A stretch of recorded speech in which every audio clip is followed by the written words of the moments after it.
insist God should be number one position in your life. Number one. Because people can change tomorrow. Today people, they love you. Tomorrow they have already changed. Are we together? So when you say that your boyfriend or your girlfriend is the number one thing in your life, then what you're doing, that is idolatry. And I want to be very specific. That is idolatry. Do not worship any idols. You are breaking the second commandment of God. And maybe even tomorrow that person you're calling, the love of your life might desert you and you'll be left alone. So that means that God doesn't want anything else to be the first thing in your life. Okay? Are we together? Yes. Romans chapter 8 verses 35, it is asking us the question, what will separate us from the love of God? And for all intents and purposes, I want to explain what Romans 8:35 means. So if you say that your business is the first thing in your life, then it means that you're worshiping your customers. You're worshiping money. Okay? And that is what we are making. We are putting things before God. And other things fall a distant second or a distant third. Our God is a jealous God. Are we together? Do not put anything before God. Don't put money before God. Because tomorrow, money, you can lose it. Or you can be broke. Or you can also file for bankruptcy. And that is a very, very important thing. Do not be self-conceited.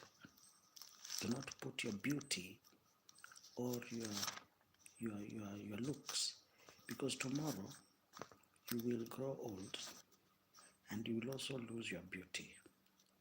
So if you worship your beauty, I can assure you that tomorrow you will have wrinkles.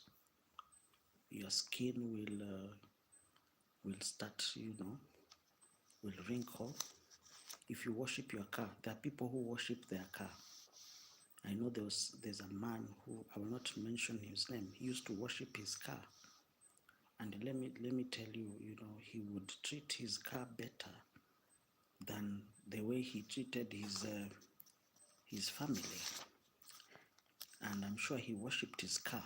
There are people who worship their car. If you do that, I can assure you that you might get involved in an accident or your car will fail you. Are we together? So they don't put anything before God. That's what I'm trying to say. That is all I am trying to say. Don't put your career ahead of God. Because if you do that, you might be incapacitated the next day. And I want to tell people, if you're a politician, don't put things before God. So the book of Romans chapter 8 verses 35, it says, it poses a question. Who will separate us from the love of Christ? Because that is a very, very good question. Romans 8:35. Who will separate us from? Is it lack of money? Is it lack of opportunities? Because there are people who, if they're not given opportunities, they will say that it's a fake story. What will separate? That's a very good question. What is the love of Christ? I always ask myself that question. Is it your sickness? There are people who, when they become sick, they say, God never answered me. So they stop going to church. What can separate us from the love of Christ? That's a very good question. In fact, I am even begging you to answer that question. What will separate us? Or better still, who will separate us from the love of Christ? There's some people when they buy a new car, you'll never see them in church. So it means that the new car has separated them from the love of Christ. In fact, they were better off when they never had anything. There are people I know, when they were poor, they would sleep in church. Wait until, they get money. They start saying they are busy. But before, when they were poor, they were not busy, they were always available.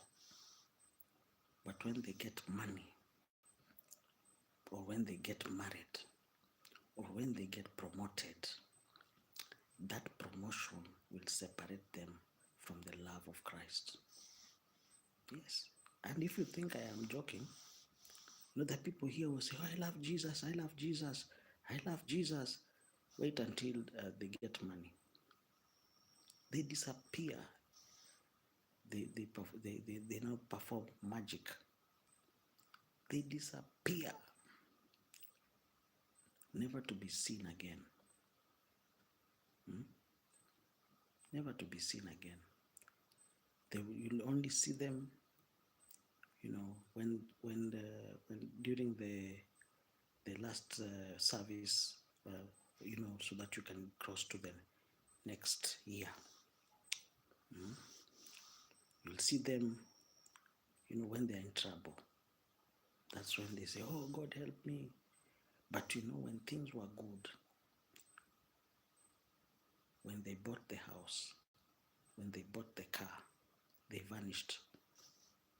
They became magicians. I call them magicians. They performed magic, abracadabra, and they disappeared for good. There are people, once they get children, they disappear, abracadabra, they disappear, not to be seen again.